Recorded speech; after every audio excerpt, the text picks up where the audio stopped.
स्वागत है आप सभी का। तो चलिए हम लोग देखते हैं सर वायरल वीवीआई एमसीक्यूएस। कुछ नहीं देखेंगे, चुपचाप देख लेना viral VVI MCQs communication in professional life. सबसे पहला क्वेश्चन क्या है, निम्न में से कौन मौखिक संप्रेषण का रूप नहीं है? राइट आंसर होगा डी, इशारा। ये मौखिक संप्रेषण का रूप नहीं है। मौखिक संप्रेषण का रूप कौन सा होता है? जहां पर बोलकर किया जाता है या फिर लिखकर किया जाता है, तो वो क्या होता है? मौखिक संप्रेषण होता है। सक्रिय श्रवण में शामिल होता है। एक्टिव लिसनिंग में क्या शामिल होता है? राइट आंसर होगा बी, वक्ता पर पूरा ध्यान देना। संप्रेषण का मुख्य उद्देश्य क्या है? राइट आंसर होगा बी, भावनाएं व्यक्त करना। निम्नलिखित में से कौन गैर मौखिक संप्रेषण का उदाहरण है? तो राइट आंसर यहां पर होगा कि फेशियल एक्सप्रेशन, मतलब जहां चेहरे का हाव भाव। ठीक है, मैंने आपको बता दिया है कि राजा नॉन वर्बल कम्युनिकेशन कौन होता है, मतलब गैर मौखिक संप्रेषण कौन होता है? जहां पर ना तो लिखा जाता है ना तो बोला जाता है, केवल इशारा किया जाता है। ये चेहरे के हाव भाव, मतलब नहीं कुछ किया जाता है, ना बोला ना लिखा, और बाकी सारा क्या हो जाएगा? अपना नॉन वर्बल कम्युनिकेशन हो जाएगा। निम्नलिखित में से कौन संप्रेषण में बाधा नहीं है? ऑप्शन आपके सामने, राइट आंसर होगा क्लैरिटी, स्पष्टता। बाधा नहीं होता है संप्रेषण का। ठीक है, 7C of communication do not include. 7C में से कौन सा नहीं है? तो कंफ्यूजन नहीं है, जो भ्रम होता है वो इसमें से नहीं होगा। आपको बता दिया हूँ टेलीग्राम पर कि 7C कौन सा होता है, ये चीज ध्यान रखिएगा। 7C कम्युनिकेशन कौन सा होता है वो आपको टेलीग्राम पर बता दिया हूँ। पारा लैंग्वेज रेफर्स टू, जो पारा लैंग्वेज होता है उसका अर्थ क्या होता है? जो पारा लैंग्वेज होता है वो एक तरह से समझो वॉइस टोन एंड पिच होता है, मतलब आवाज की लय और ऊंचाइयां होती है। ठीक है, याद रखिएगा। ग्रेफवाइन संप्रेषण को किस नाम से भी जाना जाता है? राइट आंसर होगा सी, राइट आंसर होगा सी, अनौपचारिक संप्रेषण। इस वीडियो को कम से कम 2 से 3 बार देख लीजिएगा, खाते वक्त, सोते वक्त, नहाते वक्त, कभी भी देख सकते हैं वीडियो को, ताकि आपका पूरा का पूरा आंसर सही आए एग्जाम में। नौकरी का बायोडाटा किसमें शामिल नहीं होना चाहिए? राइट आंसर होगा फेक क्वालिफिकेशन, नकली योग्यताएं। संप्रेषण प्रक्रिया का सही क्रम क्या है? राइट आंसर होगा सी, सेंडर, फिर मैसेज, रिसीवर और फिर फीडबैक। सेंडर से जाएगा मैसेज भेजेगा, मैसेज किस पर जाएगा? रिसीवर के पास, और रिसीवर फीडबैक भेजेगा। अगला है, प्रभावी सार्वजनिक भाषण के लिए कौन सा कौशल आवश्यक है? ऑप्शन आपके सामने है, राइट आंसर सी हो जाएगा राजा, आत्मविश्वास। आत्मविश्वास हो जाएगा। और जितने बच्चे लाइक नहीं किए आप लोग लाइक कर दीजिएगा। आगे का क्वेश्चंस भी और भी आएंगे, आंसर की भी आएगा। मोटिवेट करने के लिए सारे बच्चे लाइक जरूर कर दीजिएगा। आप लोग रील्स को फटाफट लाइक करते हो लेकिन वीडियो को लाइक नहीं करते हो, तो प्लीज लाइक कर दीजिएगा। नौकरी के लिए आवेदन करने के लिए किस दस्तावेज का उपयोग किया जाता है? राइट आंसर होगा रेज्यूम, बायोडाटा। एक अच्छा नौकरी आवेदन पत्र में क्या शामिल होना चाहिए? राइट आंसर होगा सी, शैक्षणिक जो पृष्ठभूमि है, बैकग्राउंड है, पर्पस है, ये आपको जरूर होना चाहिए। निम्नलिखित में से कौन डिजिटल संप्रेषण का उदाहरण है? राइट आंसर होगा सी, ईमेल। व्यवसाय रिपोर्ट का मुख्य उद्देश्य क्या है? राइट आंसर होगा बी, तथ्यों का विश्लेषण और प्रस्तुति करना।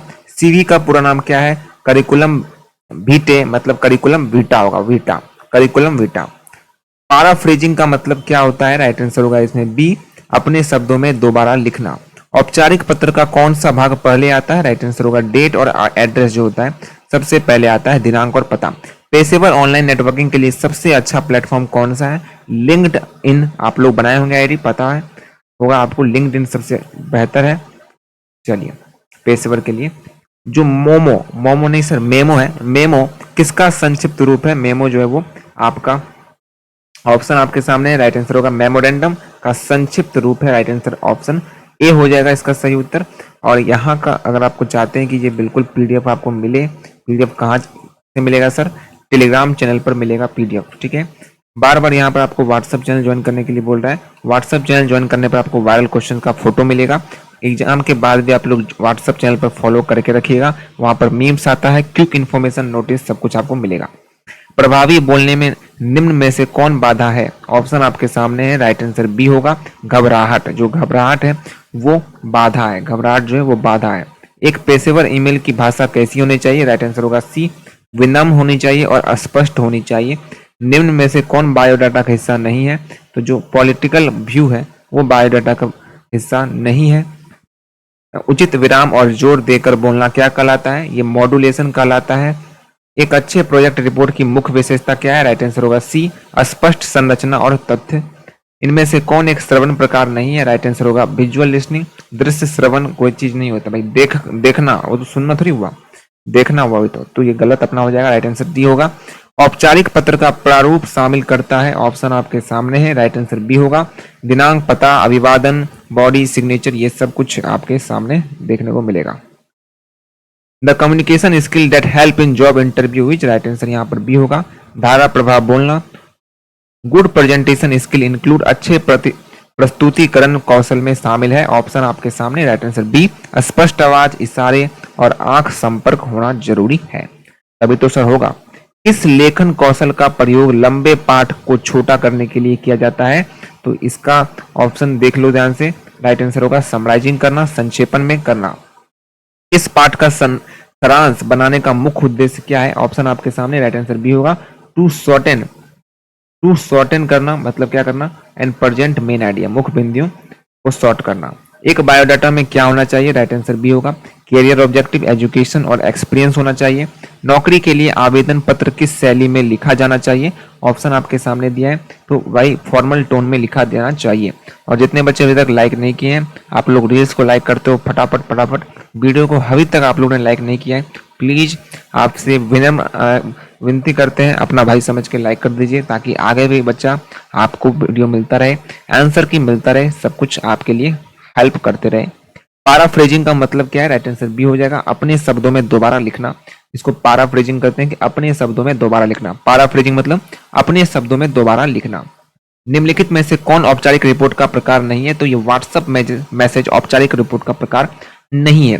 जितने बच्चे लाइक किए दिल से धन्यवाद उनको।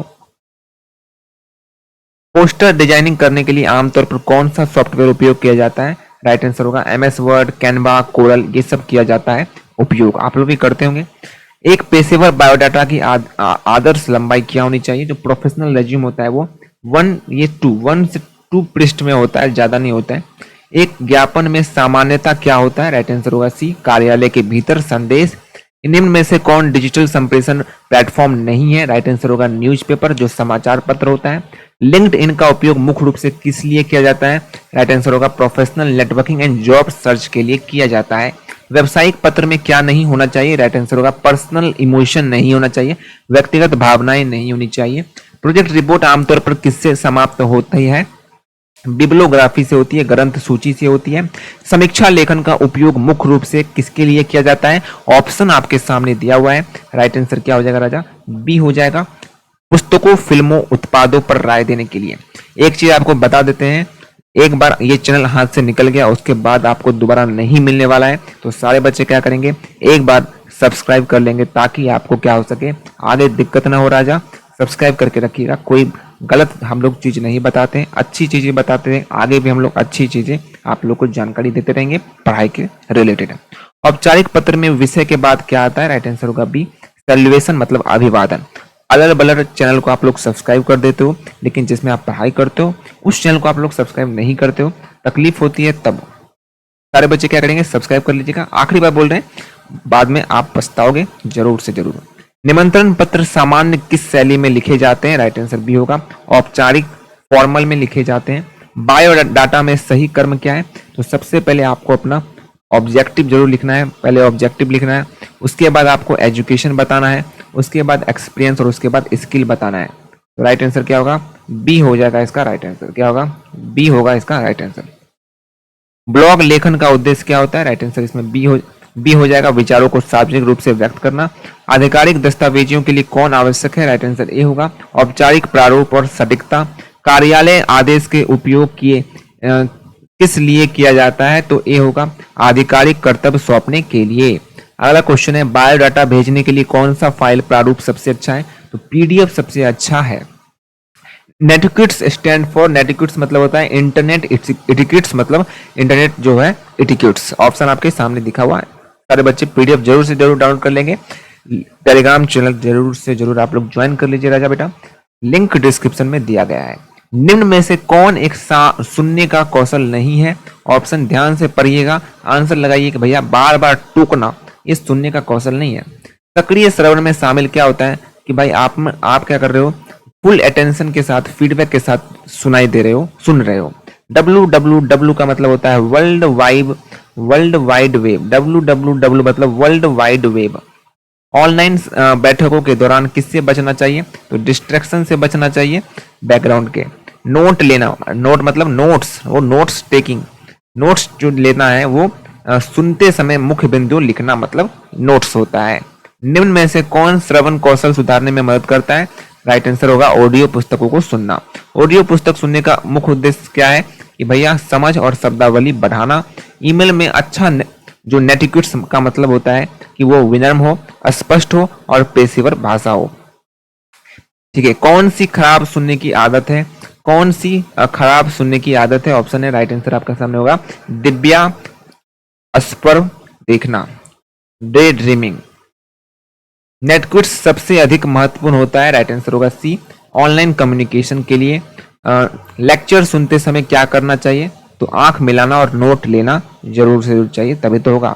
वीडियो कॉल में नेटक्विट्स सुधारने के लिए क्या उपयोगी है? राइट आंसर होगा सम्मानजनक शब्द और इशारों का उपयोग करना।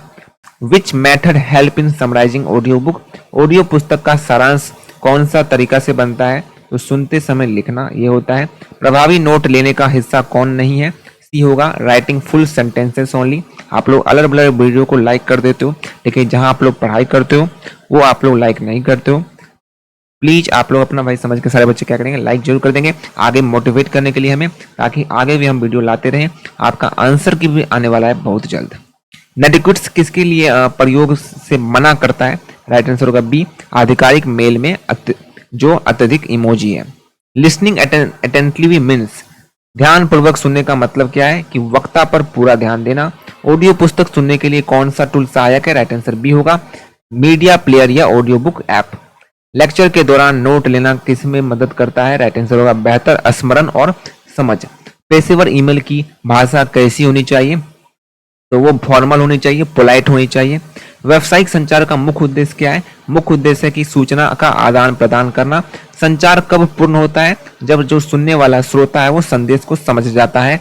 निम्न में से कौन संचार का भाग नहीं है? तो मशीन जो है वो संचार का भाग नहीं है। प्रभावी संचार के लिए आवश्यक क्या है? तो वो फीडबैक, प्रतिक्रिया बहुत ज्यादा आवश्यक होती है। निम्न में से कौन मौखिक संचार का उदाहरण है? Right answer phone call, telephone call. अंतर जो सांस्कृतिक संचार किससे संबंधित है? तो ये विभिन्न संस्कृतियों के बीच संचार का से संबंधित है। संचार में शोर का क्या अर्थ है? शोर का अर्थ होता है कि संदेश के आदान प्रदान में कोई भी बाधा हो। एंथोसेंट्रिज्म मीन्स, एंथोसेंट्रिज्म का मतलब क्या होता है? कि अपनी संस्कृति के आधार पर दूसरों को आंकना। व्यावसायिक संचार की भाषा कैसी होनी चाहिए? तो स्पष्ट होनी चाहिए और संक्षिप्त होनी चाहिए। अगर आप लोग यूनिट 1 नहीं देखें, ये यूनिट 1 का ही सवाल मैं बता रहा हूँ। यूनिट 1 का बढ़िया सवाल आपको अलग से वीडियो बना हुआ है यूनिट 1 का, नहीं देखे हो तो प्लेलिस्ट का लिंक डिस्क्रिप्शन में दिया है, प्लेलिस्ट जाकर देखिएगा, पूरा आपका अच्छा से बता रखे हैं, बढ़िया से समझा रखे हैं। गलत संचार तब होता है जब संदेश को गलत समझा जाता है। राइट आंसर बी होगा। निम्न में से कौन एक गैर मौखिक संचार है? राइट आंसर होगा सी, बॉडी लैंग्वेज, जो शरीर की भाषा वो गैर मौखिक संचार है, मौखिक संचार नहीं, क्योंकि कुछ उसमें बोला नहीं जाता है, इसीलिए समझे। संचार में प्रतिक्रिया से क्या लाभ होता है? प्रतिक्रिया से लाभ होता है ये कि संदेश स्पष्ट करता है कि हाँ मैंने जो बोला वो समझ गया, सुन लिया। संचार में सांस्कृतिक झटका का क्या मतलब है? कि भाई नई संस्कृति में समायोजन में कठिनाइयां होना, कि difficulty adjusting to new culture, क्या उसकी भाषा कैसी है, उसका बोलचाल कैसा है, उसमें समझने में थोड़ा सा कठिन लगता है। Communication that flow from subordinate to superior, मतलब जो संचार अधीनस्थों से उच्च अधिकारियों की ओर जाता है वो क्या कहलाता है? अपवार्ड, ऊपर की ओर कहलाता है, क्योंकि वो अधीनस्थों से उच्च अधिकारी पर जा रहा है, मतलब नीचे से ऊपर की ओर जा रहा है। जब नीचे से ऊपर की ओर जाता है तो उसको हम लोग ऊपर, अपवार्ड कहते हैं, ऊपर की ओर कहते हैं। ठीक है। व्यावसायिक संचार में क्या नहीं होना चाहिए? तो स्पेलिंग एरर नहीं होना चाहिए, गलतियां नहीं होनी चाहिए। ठीक है, सर हो गया तो उसे सुधार कर लीजिए। प्रस्तुतियों में कौन सा संचार प्रयोग किया जाता है? ऑप्शन है आपके सामने, राइट आंसर का वर्बल और विजुअल, मौखिक और दृश्य जो होता है वो ही प्रस्तुत किया जाता है, प्रयोग होता है। जितने बच्चे लाइक किए दिल से एक बार फिर से हम आपको धन्यवाद देना चाहते हैं। आगे आप लोग के लिए पूरा सपोर्ट हम लोग रखेंगे। केवल अपनी संस्कृति की बात करने वाला व्यक्ति क्या दर्शा रहा है? वो केवल यही दर्शा रहा है कि वो अपना जाति केंद्रिता कर रहा है ना, इथनोसेंट्रिज्म जिसको हम लोग कहते हैं। अंतर सांस्कृतिक बाधाएं किस कारण हो सकती है? तो ये विश्वासों और मूल्यों में अंतर। और लिखित संचार का उदाहरण कौन सा है? लिखित संचार ईमेल होगा। तो यूनिट 1 में केवल यही है, verbal, non verbal, written communication, जो कि आपको यूनिट 1 में पढ़ा चुके हैं। संचार प्रक्रिया की शुरुआत किससे होती है? तो ये प्रेषक से होती है। सबसे पहला सेंडर आता है, उसके बाद ही आगे का काम बढ़ता है। तो सेंडर जो अपना है वो आता है। समझ गए? चलिए, थैंक यू सो मच। अपना राय जरूर दीजिएगा कमेंट में कैसा लगा, और हम लोग आगे वीडियो बनाए या ना बनाए, आंसर की बनाए या ना बनाए, सारे बच्चे बताएंगे जरूर जरूर। और थैंक यू लिखना ना भूलिएगा। लिखे ना लिखे कोई बात नहीं राजा,